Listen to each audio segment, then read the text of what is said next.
హారతి చెట్టుకి గాజులు కట్టి దండం పెట్టుకోమా. గాజులా? ఎందుకు?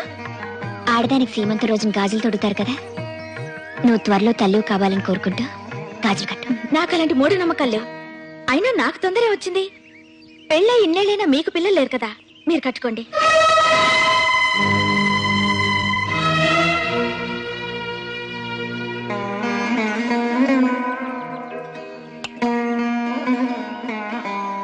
చిన్నపిల్ల, దాని మాటలు పట్టించుకోవద్దమ్మా. త్వరలో దాని కడుపు పండేలా దీవించు.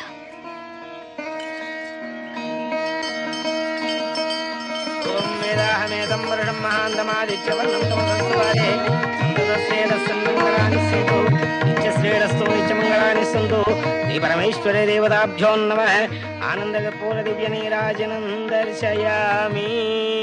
ఏ జన్మలో ఏ పాపం చేశానో గుళ్ళోకొచ్చి నీ దర్శనం చేసుకునే అదృష్టానికి 17 ఏళ్ల దూరం అయ్యాను. ఇంకొక ఏడాది పాటు నాకు ఈ శిక్ష తప్పదు.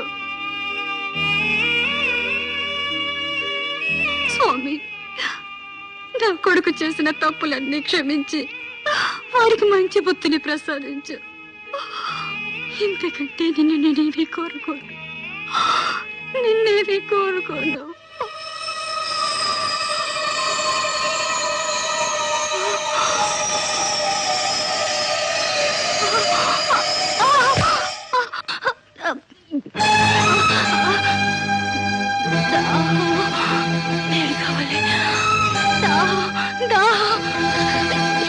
లక్ష్మి, నీళ్ళు కావాలి.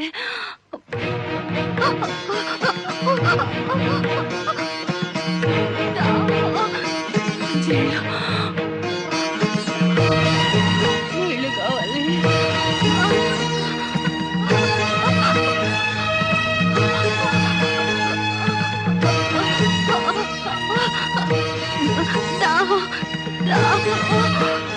మంచి నీళ్ళు, నీళ్ళు, నీళ్ళు.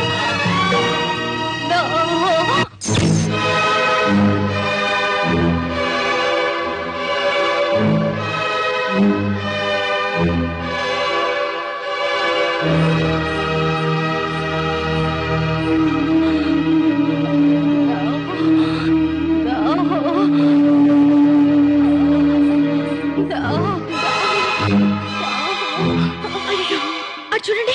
ఆగండమ్మా, వాళ్ళ కుటుంబాన్ని గ్రామం నుంచి బహిష్కరించారు. ఎవరు వాళ్ళకి సాయం చేయకూడదు. అర్థం లేకుండా అవే కట్టుబాట్లండి. ఒక పక్క దాహంతో ఆవిడ ప్రాణం పోయేలా ఉంటాను. ఆగు భారతి, ఆయన చెప్పింది నిజమే. అది రాయుడు తీర్పు. దాన్ని ఊరి వాళ్ళెవరూ తప్పడానికి వీల్లేదు.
అయ్యా, మా మనవరాలకు సంబంధం కుదిరేలా ఉంది. మీరు అనుమతిస్తే రేపు బందర్ దాకా వెళ్ళొస్తాను. అలాగే. అమ్మాయి, కాసిన మంచినీళ్ళు పట్టరా. నిన్నేనమ్మాయి, మంచినీళ్ళు పట్టరా. అమ్మాయా? అమ్మాయి ఏమిటి? నాకు పేరుందిగా. అయినా మీకు సేవలు చేయడానికి నేనేమైనా ఇంత పని మనిషిని అనుకున్నారా? నేను చిటికేస్తే 100 మంది క్యూలో నిలబడి నాకు సేవలు చేస్తాను. నేను ఇంటర్నేషనల్ సిమెంట్ ఫ్యాక్టరీ యజమాని కూతుర్ని. ఆయన కోట్లాస్తికి ఏకైక వారసురాల్ని. ఆఫ్టర్ ఆల్ మీకు నేను మంచినీళ్ళు తెచ్చివ్వాలా? వయసు రాగానే సరిపోదండి, ఎవరితో ఎలా మాట్లాడాలో కూడా తెలుసుండాలి. Mind it, mind it, mind it, mind it.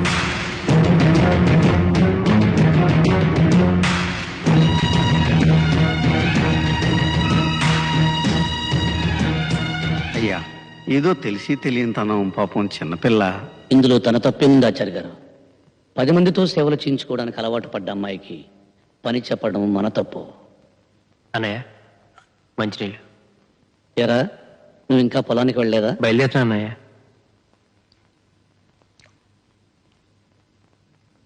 సరే, తొందరగా వెళ్ళి దగ్గరుండి కలుపు తీయించు. అలాగే అన్నయ్య. చాలా బాగా చెప్పారు, చాలా బాగా చెప్పారు. చాలా సంతలో పుచ్చంకాయలు అమ్ముకునే సన్నాసిలా ఉండేవాడివి సడన్ గా ఈ సెటప్ గెటప్ మార్చావేంట్రా? ఈ గెటప్ లో ఎలా ఉన్నాను? ఎలా ఉన్నావా? సూడి గేదెకి సూట్ వేసినట్టున్నారు. సునక జోక్ జోక్. అసలు వీళ్ళెవరు? ఏం జరుగుతుంది ఇక్కడ? వీళ్ళు పెళ్లి చూపులకు వచ్చారు. ఐసి పెళ్లి చూపులు పెళ్లి కూతురింట్లో జరగాలి కదా. జస్ట్ ఫర్ చేంజ్ ఇలా అరేంజ్ చేశాను. నేను చెప్పలా, నాకు ఒక యంగ్ బ్యూటిఫుల్ సన్ ఉన్నాడనే.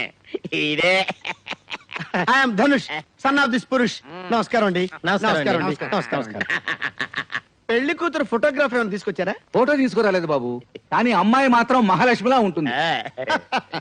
అబ్బాయి వచ్చే వరకు ఆగుదామన్నారు. అబ్బాయి ఎలాగ వచ్చేసాడుగా, ఇంకా ఆలస్యం దేనికి? వెంటనే ముహూర్తాలు పెట్టించేద్దాం. ఏమంటారు మీరు? నేనేమంటాను, సరే అంటాను. అసలేంటా ఇది? అమ్మాయిని నేను చూడకుండా మీలో మీరే సరే అనుకుని నాకే అభ్యంతరం లేదంటారండి? I don't want this. I want to see the girl before marriage, that's all. నువ్వెందుకు బాబు చూడటం? అమ్మాయిని చేసుకోబోయేవాడు చూశాడుగా. ఏంటి బాబు అన్న? ఇంకోసారి అన్న. చేసుకోబోయేవాడు చూశాడుగా. ఐసి అంటే వీడు పెళ్లి కొడుకు అన్నమాట. అవును బాబు. వీడికి నువ్వు పిల్లనిస్తున్నావు అన్నమాట. కదలకండి బాబు, అందరు అలాగే కూర్చోండి అమ్మా. ఎవ్వరు కదలొద్దు. ఫోటోగ్రాఫ్ కోసం కూర్చోవాలి. ఈ ఏరియాలో కనబడ్డారంటే నరకేస్తాను మిమ్మల్ని. ఎడిడు ఇక్కడ దాక్కున్నారో పందినా తండ్రి. ఏరా ముసల్లెక్క, ఈ వయసులో నీకు పెళ్లి కావాలరా? నువ్వు అయిపోయావు. కన్న తండ్రిని చెప్తే పాపవురా. అవునరా, కన్న తండ్రిని చెబితే పాపంరా. నీలాంటి పందిని చెబితే పుణ్యంరా.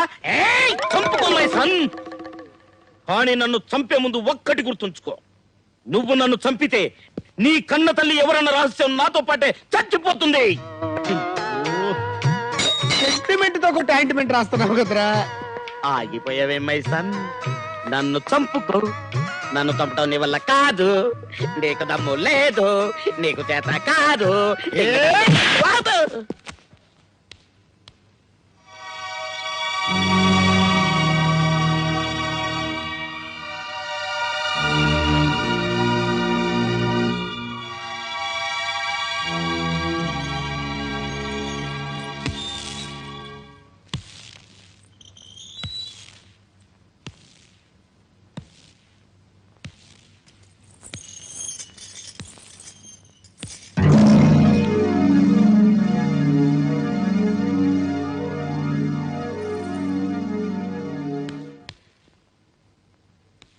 మీరు వెళ్ళండి అన్నయ్య, నేను బయట పారేస్తాను.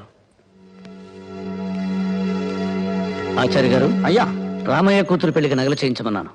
ఆ పని ఎంతవరకు వచ్చింది? తయారైపోయాయండి, రేపు ఉదయాన్నే పంపిస్తా అన్నాడు. ఆడదానికి ఉండాల్సింది ధనం దర్పం కాదు, వినయం విధేయత. ఏమిటా డొంక తిరుగుడు మాటలు? చెప్పాల్సిందేదో సూటిగా చెప్పు. డొంక తిరుగుడు కాదు, సూటిగానే చెప్తున్నాను. ఆడదానికి ఆడదానిలా ప్రవర్తిస్తే మర్యాదగా ఉంటుంది.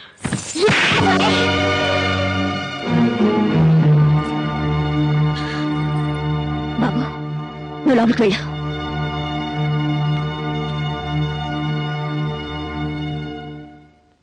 ఇంత గొప్ప కుటుంబానికి కోడలు వయ్యుండి సభ్యత సంస్కారం లేకుండా మగాడి మీద చేయి చేసుకుంటావా? కనీసం పనివాళ్ళున్నారని ఇంగిత జ్ఞానం కూడా లేకుండా పోయిందా నీకు? తప్పుడు మాట అంటే చెంప పగలగొట్టాను తప్ప.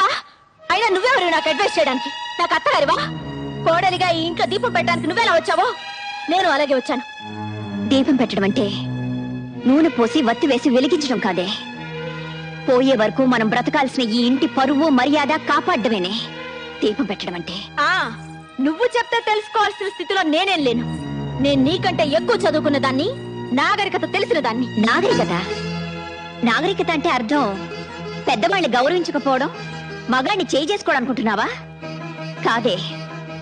పట్టు చీర కట్టినా పాతి చీర కట్టినా ఎదుటి వాళ్ళు చేతులెత్తి నమస్కరించేలా ఉండటమేనే నాగరికత అంటే. చూడు, ఇంకా ఆర్గ్యుమెంట్స్ అనవసరం. నీతో నీతులు చెప్పించుకునే అవసరం గాని అడ్డమైన వాళ్ళ ముందు తలంచి బ్రతకాల్సిన కర్మ గాని నాకు లేదు. నిన్ను తల వంచుకుని బ్రతకమండం లేదు. నిన్ను కట్టుకున్నవాడు తల దించుకునేలా ప్రవర్తించొద్దంటున్నాను. నువ్వు వాడిని కొట్టావు, వాడిని తిరుగు కొట్టుంటే నీ పరువు ఏమయ్యేది? ఈ కుటుంబ ప్రతిష్ట ఏమయ్యేది? ఆడపిల్ల పుట్టింట్లో ఎంత గారాబంగా పెరిగినా అత్తవారింట్లో అణుకువతో బాధ్యతతో ప్రవర్తించాలి. అది తనకి అందం, ఆ కుటుంబానికి గౌరవం. గుర్తుంచు.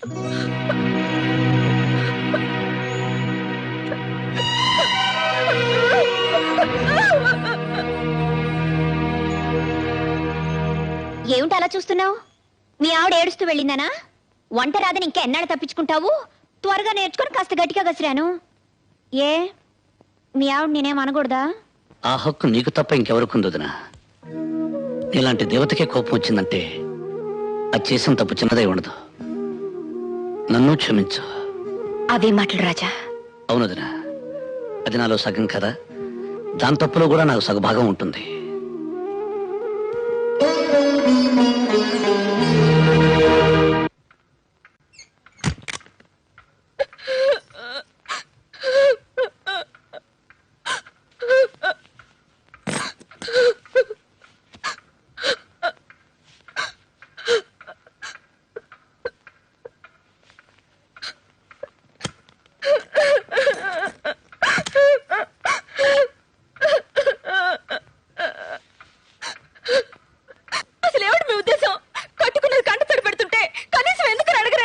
అనవసరమైన విషయాల గురించి నేను పెద్దగా పట్టించుకోను. ఏమిటి అనవసరమైన విషయాలా? అంతేలేండి, నా ఏడుపు మీకు అనవసరం, నేను ఇంట్లో వాళ్ళకి అవసరం లేదు. నా కర్మ అయినా తప్పంతా నాదేలేండి. కోటీశ్వరుడి కూతురున్న ఇండు కూడా భర్త సంపాదనతో బ్రతకడం ఆడదానికి గౌరవం అన్న అపోహతో నేను ఈ పల్లెటూరు కాపురానికి వచ్చాను. ఆనాడే ఆస్తి పంచుకుని మిమ్మల్ని పట్నం వచ్చే మరి కండిషన్ పెట్టుంటే నాకే అవమానాలు తప్పేవి, నా కాపురం సుఖంగా సాగేది. మీరేమనుకుంటున్నారు అసలు? ఇంతకటి నుంచి నేను పిచ్చిదానిలా వాగుతుంటే పట్టించుకోరేంటి? నువ్వే అన్నావుగా పిచ్చివాగుడని. అయినా బల్లి పడితే పంచాంగం చూస్తారు గాని కప్పర్పూర ఎవరు పట్టించుకోరు. ఓహో, నా మాటలు మీకు కప్పరిపులా ఉన్నాయన్నమాట. చూడండి, కప్పరిస్తే వర్షం కురుస్తుంది. అది చిలికి చిలికి గాలివాన కావచ్చు, తుఫానుగా కూడా మారచ్చు. గుర్తుంచుకోండి. గాలివాన వచ్చినా తుఫాన్ వచ్చినా నష్టపోయేది నువ్వే. ఇక పడుకో.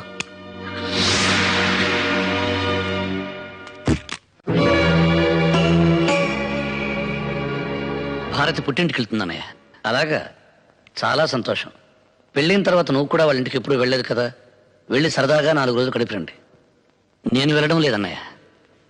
అదేంట్రా, అమ్మాయిని ఒంటరిగా ఎలా పంపిస్తావు? ఇక్కడ పనులు ఎప్పుడూ ఉండేవిగా. ఇద్దరు వెళ్ళండి. అది కాదన్నయ్య, తనకి తిరిగొచ్చే ఉద్దేశం ఉంటే వెళ్ళి వదిలి రావచ్చు. కానీ తను ఇంకెక్కడికి రానంటుంది. రాజా, అర్థం లేకుండా ఏమిట్రా మాటలు? పెళ్ళి 4 నెలలు కూడా కాలేదు, భార్యను పుట్టింటికి పంపించేస్తావా? ఈ ఊరందరికీ మంచి చెడు చెప్పే కుటుంబం రామంది. ఈ విషయం 10 మందికి తెలిస్తే ఏమనుకుంటారో ఆలోచించావా? మీకు మాటా వస్తే 4 గోళ్ల మధ్య మీలో మీరు సర్దుకుపోవాలి గాని అది మా దాకా రాకూడదు. ఒక్క విషయం గుర్తుపెట్టుకోరా, నారు నాటితే వరి పెరుగుతుంది, మాట జారితే గొడవ పెరుగుతుంది. కానీ ఏం నాటకుండానే గడ్డి పెరుగుతుంది. తను పట్నంలో పెరిగిన పిల్ల, మన పద్ధతులు కొన్ని తెలిసి ఉండకపోవచ్చు. అలాంటప్పుడు తనకి వివరించి చెప్పవలసిన బాధ్యత మంది. అర్థం చేసుకునే వాళ్ళకి చెప్పొచ్చు అన్నయ్య. అర్థం చేసుకునే వాళ్ళకి ఏం చెప్పినా ప్రయోజనం ఉండదు. అందుకే పంపించేద్దామని నిర్ణయించుకున్నాను. నిర్ణయం తీసేసుకున్నావన్నమాట. అది కాదన్నయ్య. రాజా, అసలు భార్య అంటే ఏమిటో, ఆవిడ విలువేంటో తెలిసిన వాడివైతే అంత తేలిగ్గా ఆ నిర్ణయం తీసుకునేవాడివి కాదు. మనకేదైనా జరిగితే తల్లి ఏడవడం, తల్లికి ఏమైనా జరిగితే మనం బాధపడడంలో ఆశ్చర్యం లేదురా. ఎందుకంటే ఒకే రక్తం పంచుకు పుట్టినవాడం కాబట్టి ఆ బంధం బాధ ఉంటాయి. కానీ ఎక్కడో పుట్టి ఎక్కడో పెరిగి పెళ్లి అనే 2 అక్షరాలతో మన ఇంట్లోకి అడుగుపెట్టి సర్వం మనకు అర్పించి సర్వస్వం మనమే అనుకుని మనకేదైనా జరిగితే విలవిల్లాడిపోతుంది. అదేరా భార్య అంటే. కంప్యూటర్ కాలంలో కూడా కట్టిన తాళికి ఇంకా విలువ ఉందంటే ఆ గొప్పతనం కట్టిన వాడిది కాదురా, కట్టించుకున్న ఆమెది. ఎందుకంటే ఆ పసుపు తాడుతో నువ్వు వేసిన 3 ముళ్ళకి తన జీవితాంతం కట్టుబడి ఉంటుంది కాబట్టి. భార్య అంటే నిప్పు లాంటిది. దాని విలువ తెలిసి మసలుకుంటే దీపమై జీవితాంతం వెలుగునిస్తుంది. అశ్రద్ధ చేసిన రోజున అగ్ని జ్వాలై నిన్ను నీ కుటుంబాన్ని కూడా దహిస్తుంది. అంత శక్తి కలదరా భార్య అంటే. నన్ను క్షమించన్నయ్యా. ఆచార్య గారు, అయ్యా. మొత్తం దస్తావేజులు పట్టండి. అలాగేనండి. అమ్మా భారతి, బయటెన్నో సమస్యలతో సతమతమై ఇంటికొచ్చిన భర్తకి భార్య సేద తీర్చాలి గాని సమస్య కాకూడదు. ఎండలో తిరిగొచ్చిన భర్తకు భార్య చల్లటి నీడవ్వాలి గాని వేడిసెగ కాకూడదు. అదేనమ్మా భార్య అంటే. ఆకలిలో అమ్మగా, అనురాగంలో చెల్లిగా, అభిమానంలో తమ్ముడిగా, ఆవేశంలో స్నేహితుడిగా వెనకుండి ముందుకు నడిపించేదనమ్మా భార్య. అయ్యా, ఇవిగోనండి పత్రాలు.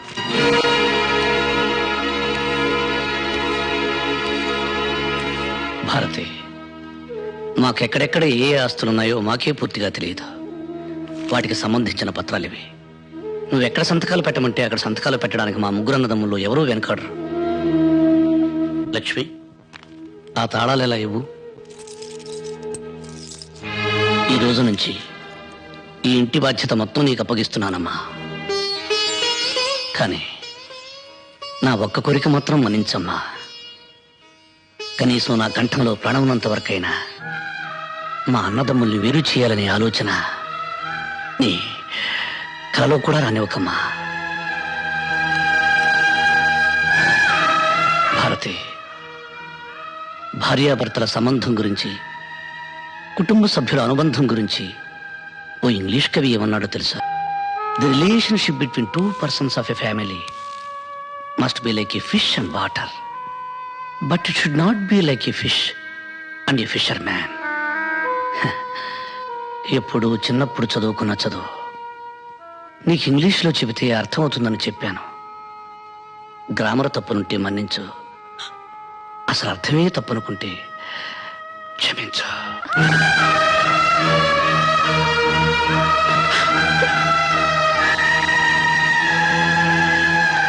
చాలా సంతోషం అమ్మా.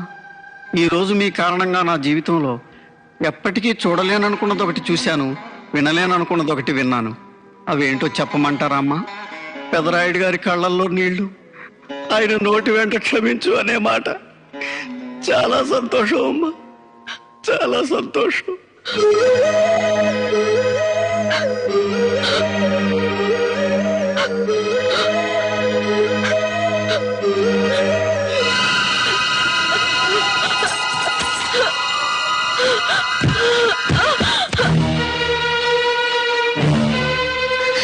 అమ్మ భారతి, భారతి, భారతి, రవి నీ పట్ల.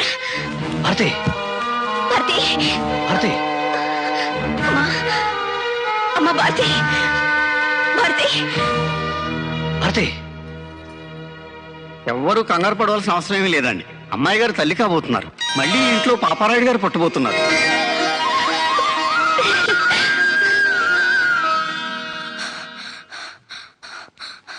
రాజాబాబు, రాజాబాబు, ఏంట్రా ఏమైంది? టీచర్ గారు కళ్ళు తిరిగి పడిపోయారు. ఎక్కడ? వాళ్ళ ఇంట్లో అండి. అలాగా?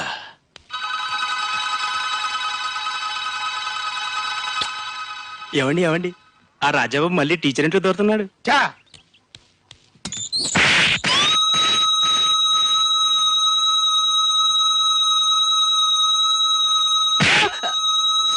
ఎవడ ఇంట్లో దొరికితే నీకెందుకురా? ఆల్రెడీ ఈ బైక్ అవుట్, ఇంకా రీసౌండ్ తగ్గలేదు.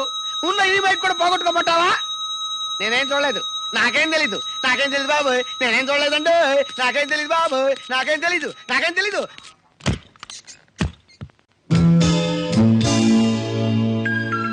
టీచర్ గారు, టీచర్ గారు,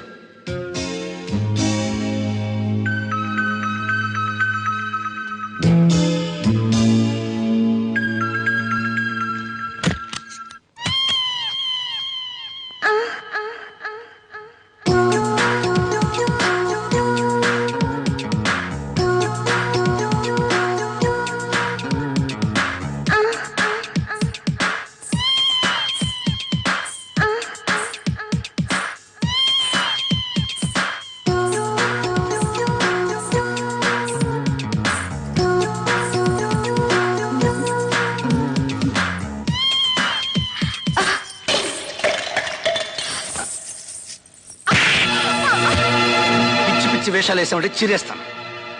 నీ టక్కు టమారా గజకర్ణ గోకర్ణ విద్యలని నాతో పెట్టుకోకు. ఇప్పుడే అన్నది చెప్పి నీ వేషం తెలిచేస్తాను. పెట్టే బేడ సర్దుకుని సిద్ధంగా ఉండు. ఏమండి, నన్ను క్షమించండి. మగ దిక్కులేని ఒంటరి ఆడదాన్ని. ఈ ఊళ్ళో అడుగు పెట్టిన రోజే మీ మీద మనసు పడ్డాను.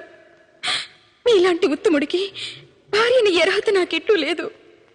కనీసం మీ మనిషిగా మీ నీడలో బతకాలని ఆశపడ్డాను.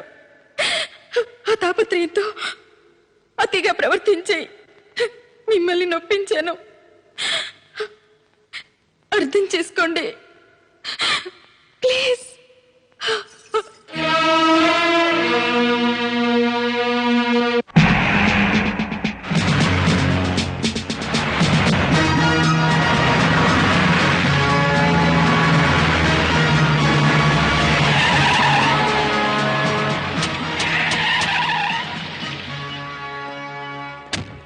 నేను పైకెళ్ళి పెద్దరెడ్డి గారిని చూసొస్తాను. వీళ్ళందరినీ ఇక్కడ నిశ్శబ్దంగా ఉండమని.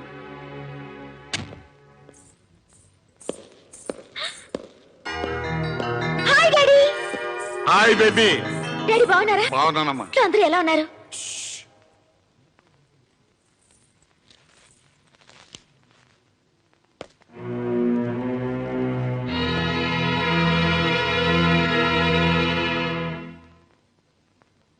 నమస్కారం అండి. అరే విహింకుల వారా, రండి కూర్చోండి. మీకు నా మీద కోపం ఉంటే చెప్పుతో కొట్టండి, అంతేగాని ఇలా హాస్యం అడగండి. ఇందులో హాస్యమే ఉంది, కూర్చోమన్నాను. నేను మీ ముందు ఏనాడైనా కూర్చున్నానండి? అది కల్లో కూడా జరిగిన పని. మీరు కూర్చోకపోతే నేను లేస్తాను. అరే మీరు లేవటం ఎందుకండి? పర్లేదు. వ్యాపారం ఎలా జరుగుతుంది? మీ దయ వల్ల బాగానే ఉంది. ఇందులో మా దయే ఉందండి, అంతా భగవంతుని దయ. అమ్మమ్మమ్మ అలా అనకండి. ఆ రోజుల్లో మీ తాతగారు మీ నాన్నగారు, ఆ తర్వాత మీరు మా వెనకుండా నడిపించబట్టే ఈ రోజున మాకింత ఆస్తి ఫ్యాక్టరీలో ఉన్నాయి. ఇవాళ మా కుటుంబం ఇంత పచ్చగా ఉంది అంటే మీరు పెట్టిన భిక్ష కదండి. ఫ్లైట్ 8 గంటలకి 9:30 సార్. బోర్డింగ్ బస్ తీసుకున్నారా? సురేష్ వెళ్ళాడు సార్. ఢిల్లీలో మీరు దిగ్గానే మిమ్మల్ని రిసీవ్ చేసుకోవడానికి కిషోర్ వస్తాడు సార్. గుడ్. నమస్కారం అండి. ఏం కావాలి? మా అబ్బాయి ఇంజనీరింగ్ సీట్. సెక్రటరీ, ఆ వివరాలన్నీ నోట్ చేసుకుని ఎడ్యుకేషన్ మినిస్టర్ గారితో చెప్పి ఆ పని అయ్యేలా చూడండి. Sir 18th sorry, out of station చెప్పారు కదా, ఆ టైం ఏంటి వస్తా. నమస్తే సార్. Thank you sir. మీ దయ వల్ల నాకు ప్రమోషన్ వచ్చింది. Very good. మా అమ్మాయి పెళ్లికి సెక్రటరీ, వీరికి 20,000. సార్ నా జాబ్ విషయం. ఈ పని ఎలా చూడు. Thank you sir. Good morning daddy. Good morning baby. అమ్మా జాగింగ్ వెళ్ళలేదా? లేదు డాడీ, నా ఫ్రెండ్ ఇంటికి వెళ్ళొస్తున్నాను. Very good. నువ్వు వెళ్ళి టిఫిన్ చేయమ్మా. మీ డాడీకి అర్జెంట్ పని ఉంది, వెళ్తా. అలాగే. ఈ ఊరు పక్కనే ఫ్యాక్టరీ కట్టడానికి స్థలం ఉందంటే చూడడానికి వచ్చాను.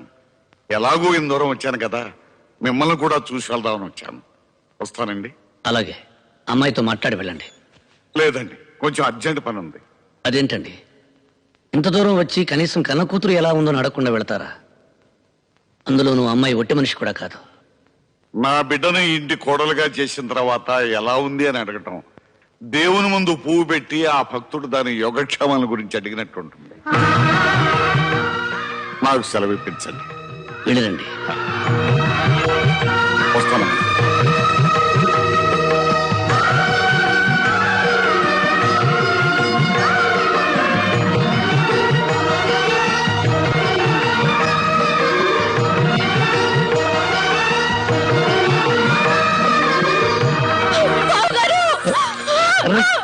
ఏమిటమ్మా ఇది? నన్ను క్షమించండి బావగారు, నన్ను క్షమించండి. అవివేకంతో చాలా పొరపాట్లు చేశాను. నన్ను క్షమించాలని ఒక్క మాట చెప్పండి బావగారు. అహంకారంతో మిమ్మల్ని అనరాని మాట్లాడినాను. పిడిపిడి జ్ఞానంతో మిమ్మల్ని అవమానించాను. నేను చేసిన తప్పుకి ప్రాయశ్చిత్తం లేదు. నన్ను క్షమించండి బావగారు. లేదు బావగారు, మీరు నన్ను క్షమించాలని చెప్తే తప్ప నా పాపానికి పరిహారం లేదు. మిమ్మల్ని అందరినీ ఎంతగానో క్షోభ పెట్టాను. మరిది గారిని కొట్టాను. మీ అందరి ముందు నిలబడే అర్హత కూడా లేని నేను మీ అందరితో చాలా అహంకారంగా ప్రవర్తించాను. నన్ను క్షమించండి అక్కయ్య, నన్ను క్షమించండి. ఊరుకోమ్మా, నువ్వెవరురా? మా బిడ్డ కదా, ఊరుకోవాలి.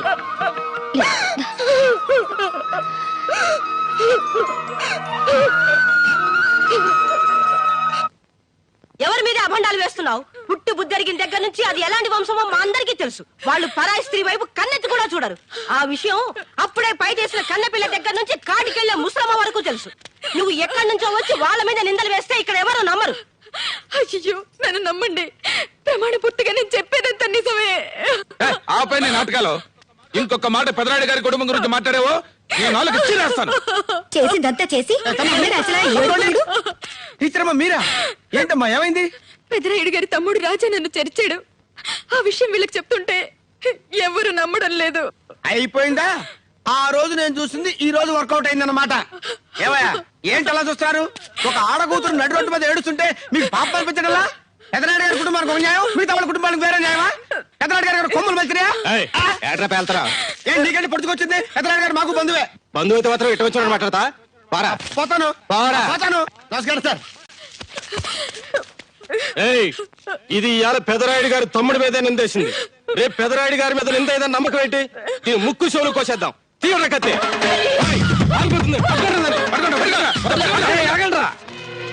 అందరూ జాగ్రత్తగా వినండి. ఈ విషయం ఎట్టి పరిస్థితుల్లోనూ పెదరాయుడు గారి దాకా వెళ్ళటానికి వీల్లేదు. గుర్తుంచుకోండి.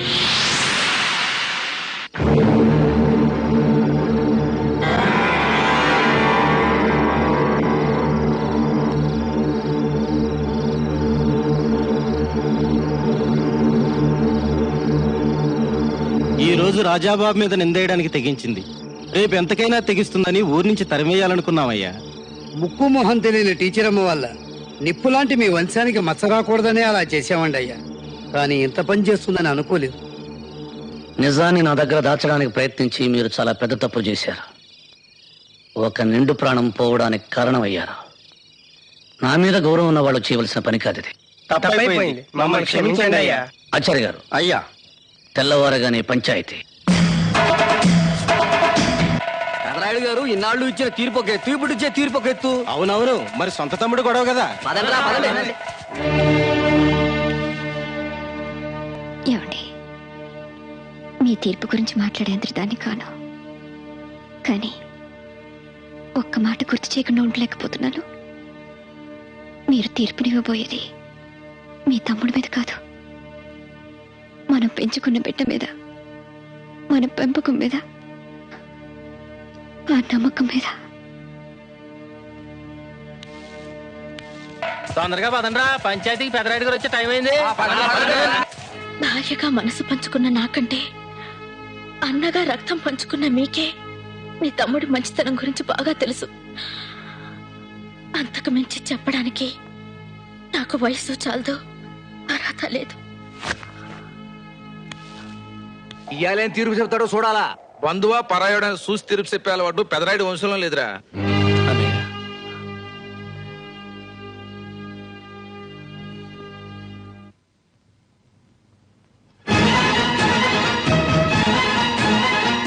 రక్తం పంచుకు పుట్టిన తమ్ముడైనా, జీవితం పంచుకున్న భార్య అయినా తీర్పిచ్చేవాడి దృష్టిలో అందరూ ఒక్కటే, అందరూ ఒక్కటే. ఆపు! నువ్వు చేతులు కట్టుకుని కన్నీళ్లు పెట్టుకున్నందువల్ల ప్రయోజనం ఉండదు. ఈ పాపారాయుడు తీర్పులో మార్పు ఉండదు. మీరిద్దరూ ఒకే కడుపున పుట్టినంత మాత్రాన నువ్వు చేసిన తప్పు వీడి మంచితనం వల్ల ఒప్పు అయిపోదు. ఎవడి తప్పు వాడిది, ఎవడి ఒప్పు వాడిది. న్యాయానికి తెలిసిన బంధం, బంధుత్వం ఒక్కటే. ఒప్పు చేసిన వాడు దానికి బంధువు, తప్పు చేసిన వాడు దానికి శత్రువు.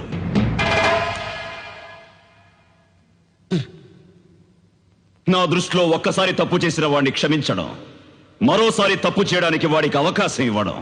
అంతే కదా ఆచార్య గారు? అయ్యా, 100కి 100 అంతే. శభాష్. రేపు పంచాయతీలో కలుద్దాం. ఇక మీరు బయలుదేరచ్చు. రాయుడు గారు, తమరు మరొక్కసారి. నా గురించి మీ అందరికీ బాగా తెలుసు. ఈ రాయుడు చెప్పిందే చేస్తాడు, చేసేదే చెప్తాడు. అది కాదు రాయుడు గారు.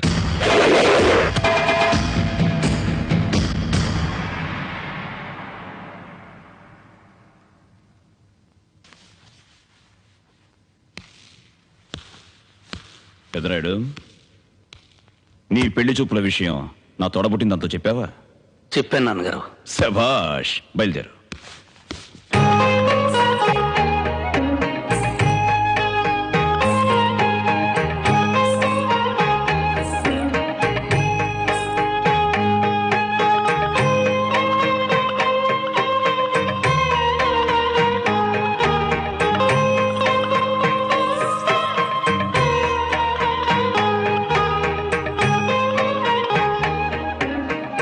చెల్లెమ్మ, అమ్మాయి ఎలా ఉంది? అమ్మాయికేమండి బంగారం? మిమ్మల్ని అడిగానా? నాకు కావలసింది నా తోడబుట్టిందో అని అభిప్రాయం. చెల్లెమ్మ, అమ్మాయి ఎలా ఉంది? మాట్లాడవేమ్మా. నేను కొన్ని టెస్టులు చేయాలి. అబ్బో, ఆ రోజుల్లో మేమేదో మిమ్మల్ని టెస్టులు చేసుకున్నట్టు. ఏమయ్యా, మా నాన్న నా చెల్లెల్ని నీకు ఇవ్వడానికి ఇష్టపడకపోతే నువ్వు వచ్చి నా కాళ్ళు చేతులు పట్టుకుని బతిమాలిన రోజులు మర్చిపోయావా? 10 మందిలో చెప్పమంటావా? అబ్బే, అదేంటి బావా, నేనేదో జోక్ చేస్తే. నోటీస్ చేయమా. అలాగే, ఇదిగో అమ్మాయి. అన్నయ్య, అమ్మాయి చెవులు బాగానే వినిపిస్తున్నాయి, చెవులు లేదు. అమ్మాయి, ఒకసారి పైకి లేచి అటు ఇటు నడిచి చూపించమ్మా.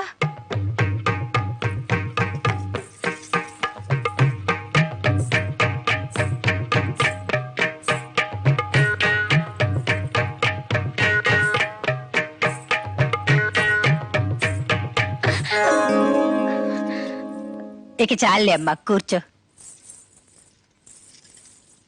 అన్నయ్య, కాళ్ళు చేతులు కూడా బాగానే ఉన్నాయి.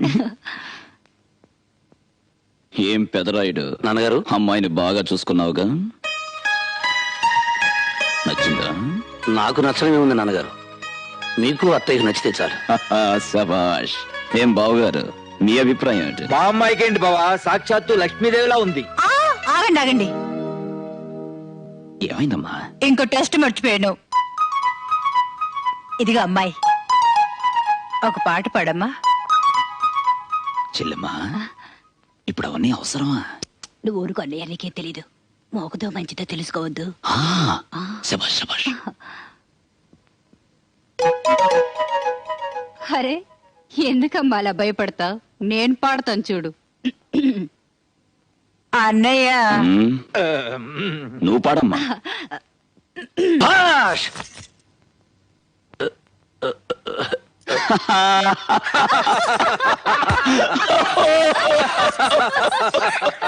శభాష్. బాబుగారు, నన్ను వదిలేయండి బాబుగారు. బాబుగారు, మీకు దండం పెడతాను. కాపాడండి. రక్షించండి. జమీందారు చలపతిరాయుడు గారి కుమారుడు వారి పాలేరు కూతుర్ని మానభంగం చేసినట్టు అభియోగం మోపబడింది. దీనికి సంబంధించిన సాక్షులు, గ్రామ పెద్దలు రేపు ఉదయం పంచాయతీకి రావాల్సిందిగా కోరడం అయిందో. దండాలండి అయ్యా. ఏ ఊరు? సీతానగరం అండి. పెద్ద చెరువు గండిపడి పాలెం కొట్టుకుపోయిందంటండి. ఓహో, ఆ ఊరికి సరిపడగా ధాన్యం తోలించి 10,000 ఇచ్చి పంపించాను. మా అత్తయ్య నుండి వచ్చానండి అయ్యా. ధర్మసత్రం పెట్టి అన్నదానం చేస్తున్నారండి. ఆహా, ఓ 200 బస్తాలు పంపించాను. అలాగేనండి. ఉంటానండి. వీరవాసం నుండి వచ్చానండి అయ్యా. అనాథాశ్రమం పెట్టి 400 మంది పిల్లల దాకా పోషిస్తున్నారండి. శభాష్, 1000 బస్తాలు పంపించండి. 1000? మా రాజు సల్లంగా ఉండాలి. కాసేపు వాళ్ళ అలాగేనండి. రే పెదరాయుడు, నాన్నగారు, నా తోడబుట్టింది వస్తుందిరా, కూర్చోడానికి మంచం వేయించు. రామ్మా రా. ఎందుకమ్మా ఈ ఎండలో పడి పొలం దాకా వచ్చావు? ఇంటికి వచ్చి ఉండొచ్చు కదా. అది చెప్పమ్మా. రేపు పంచాయతీ. తెలుసమ్మా. అక్కడ దోషిగా నిలబడిపోయేవాడు నా కొడుకు. అది కూడా తెలుసమ్మా. అన్నయ్య, నువ్వు నన్ను జమీందారుల కుటుంబంలో ఇచ్చావు. రేపు నువ్వివ్వబోయే తీర్పు మీద ఆ వంశం పరువు మర్యాదలు ఆధారపడి ఉన్నాయి. ఏదో చిన్నతనం వల్ల తెలియక నా కొడుకు పొరపాటే చేశాడు. నువ్వు పెద్ద మనసు పెట్టి వాడిని క్షమిస్తే.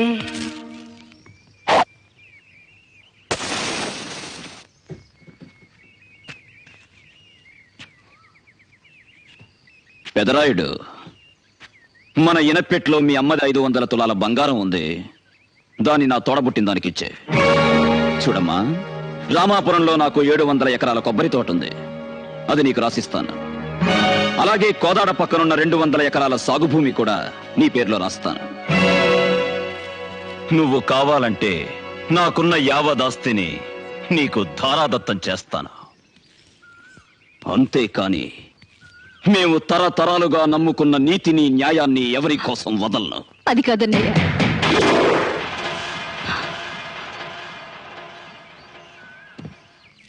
నీ రక్తం పొంచుకు పుట్టిన దాన్ని, నీతి నిజాయితీ నీకు రెండు కళ్ళని నాకు తెలుసు.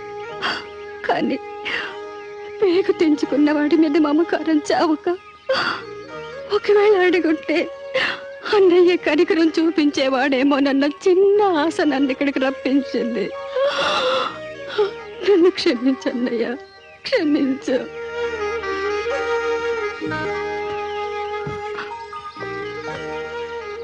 బాధపడుతున్నావా అత్తయ్య? లేదు బాబు, గర్వపడుతున్నాను.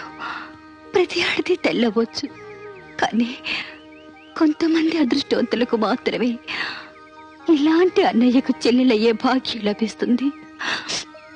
వస్తాను బాబు.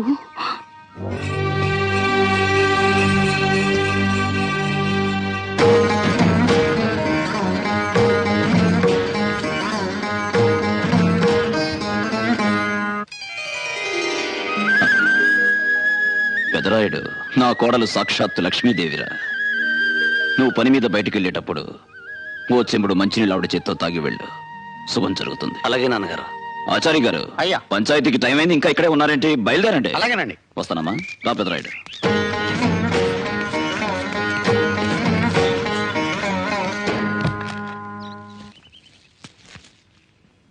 వాళ్ళు జాగ్రత్త అమ్మా. మీరు వెళ్ళరండి మావయ్య గారు, బిడ్డలు నేను జాగ్రత్తగా చూసుకుంటాను. శభాష్, చాలా సంతోషం అమ్మా. మరుదుల్ని చూసుకుంటాను అనకుండా బిడ్డల్ని చూసుకుంటానన్నావే, నాకు చాలమ్మా. పెదరాయుడు, పోనీ.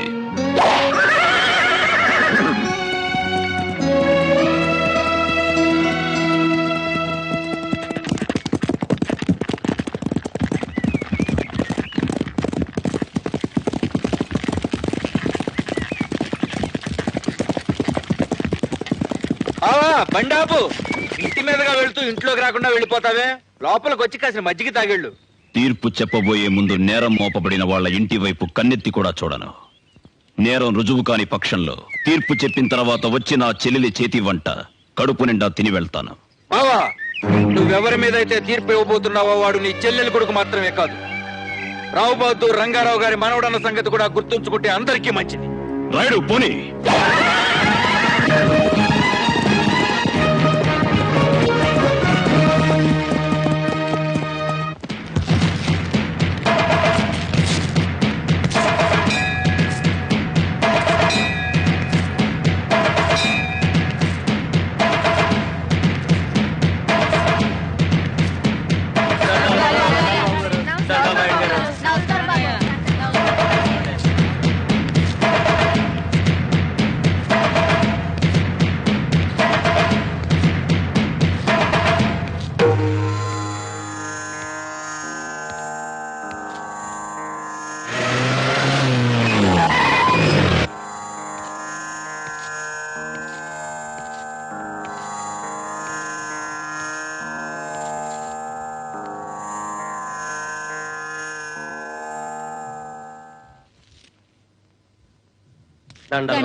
మొదలు పెట్టండి. జరిగిందేంటో అయ్యగారికి వివరంగా చెప్పుకోండి. మేం జమీందారు గారి దగ్గర కూలి చేసుకునేటోళ్ళం, వాళ్ళు పోసిన గంజితో కడుపు నింపుకునేటోళ్ళం, వాళ్ళని కన్నెత్తి కూడా చూడని కులంలో పుట్టినోళ్ళం. అటువంటి కులంలో పుట్టిన నా బిడ్డని ఈ జమీందారు గారు అబ్బాయి పాడు చేశాడయ్యా. దాని జీవితం నాశనం చేసేశాడు. ధర్మ ప్రభులు, దానికి న్యాయం మీరే చెయ్యాలి బాబయ్యా.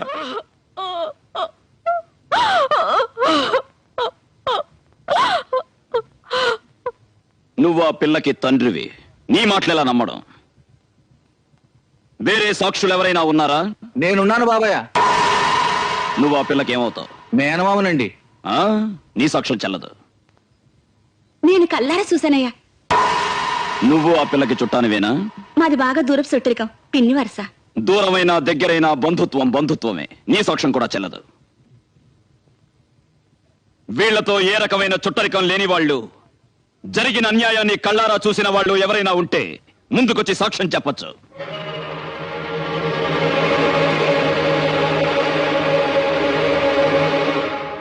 మీరెవ్వరికీ భయపడాల్సిన అవసరం లేదు. మనమందరం భయపడాల్సింది ఆ భగవంతుడికి, మన మనస్సాక్షికి. చెప్పండి.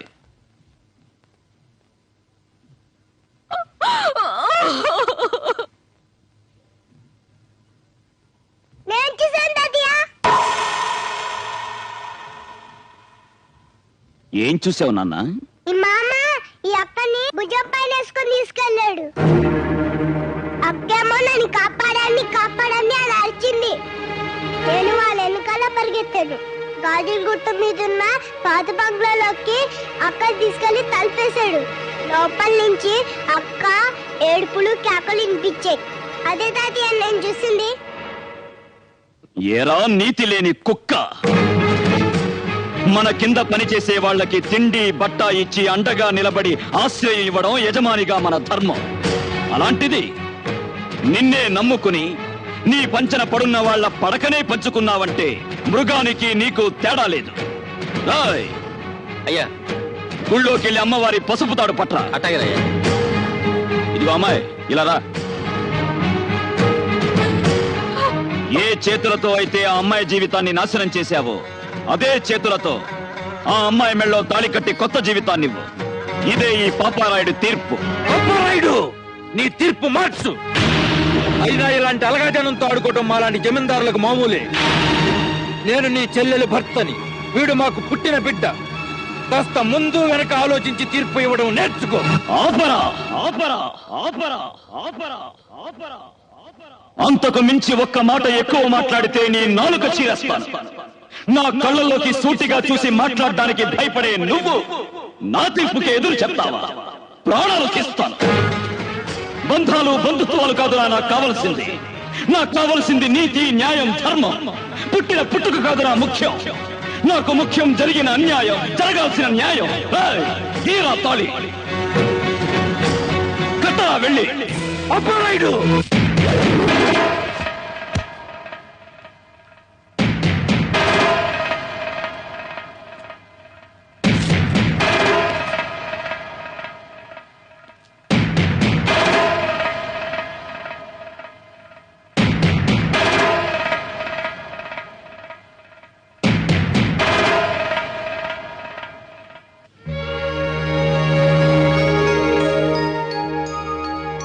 ఆ ఇంట్లో నీకే లోటు జరిగినా ఈ పాపారాయుడున్నాడన్న సంగతి మర్చిపోకు. పాపారాయుడు గారికి, పాపారాయుడు గారికి, పాపారాయుడు గారికి, పాపారాయుడు గారికి, పాపారాయుడు గారికి, పాపారాయుడు గారికి, పాపారాయుడు గారికి, పాపారాయుడు గారికి, పాపారాయుడు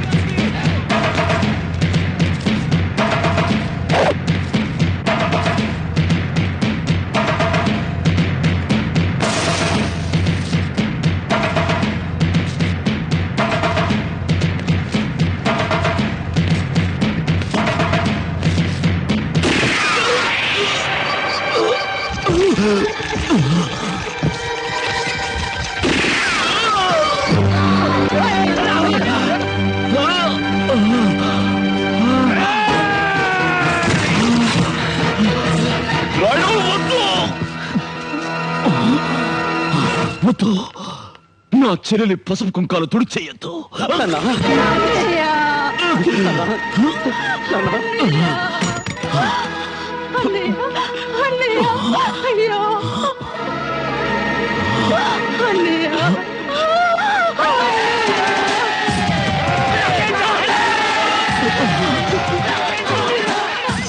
ఆగండి! ఎవరు వాణ్ణి తాకటానికి వీల్లేదు. చేసిన తప్పుకు వాడు శిక్ష అనుభవించే తీరాలి. ఈ రోజు నుంచి వాణ్ణి, వాడి కుటుంబాన్ని 18 ఏళ్ల పాటు ఈ ఊరు నుండి వెలేస్తున్నాను. వాళ్ళతో ఎవరు మాట్లాడకూడదు. వాళ్ళింటి మంచి చెడ్లకు ఎవరు వెళ్ళకూడదు. ఆఖరికి వాళ్ళింట్లో పచ్చి మంచినీళ్లు కూడా ముట్టుకోకూడదు. దీన్ని ఎవరు అతిక్రమించినా వాళ్ళకు కూడా ఇదే శిక్ష వర్తిస్తుంది. ఇదే ఈ పాపారాయుడు తీర్పు.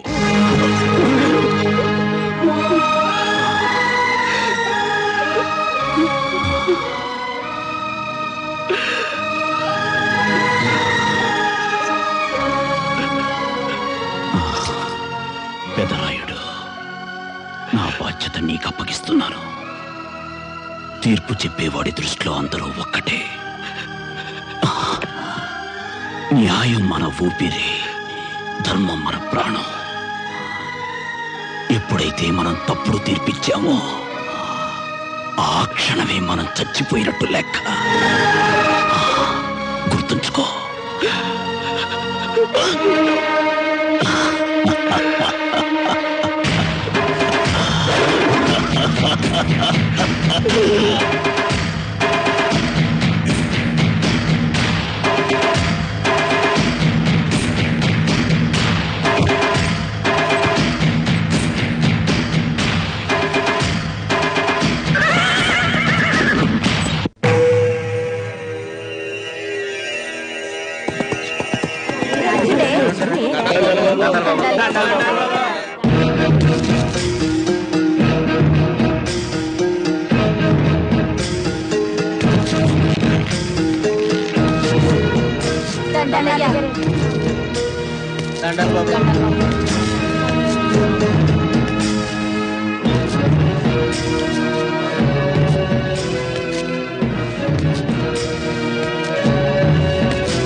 అయ్యా, ఈ విషయంలో మీరు ఎవరైనా చెప్పుకోవాల్సింది ఏమైనా ఉంటే పెదరాయుడు గారికి చెప్పుకోవచ్చు.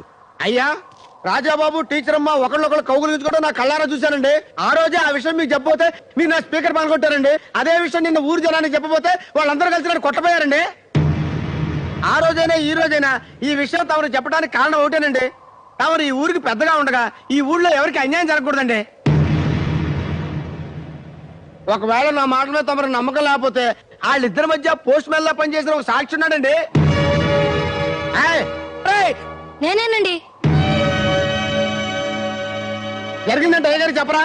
ఒకరోజు టీచర్ గారు నాకు 5 రూపాయలు ఇచ్చి తన కళ్ళు తిరిగి పడిపోయినట్టు రాజాబాబు గారితో చెప్పున్నారు. అబద్ధం చెప్పడం తప్పు కదా టీచర్? అబద్ధం కాదురా, అలా చెప్తేనే రాజాబాబుకి అర్థమవుతుంది. అది మాకు అలవాటలే. ఇదిగో తీసుకో, వెళ్ళు. నేను వెళ్ళి అలాగే చెప్పానండి. ఆ తర్వాత రాజాబాబు గారు టీచర్ గారి ఇంటికి వెళ్ళారండి. అదేనండి జరిగింది.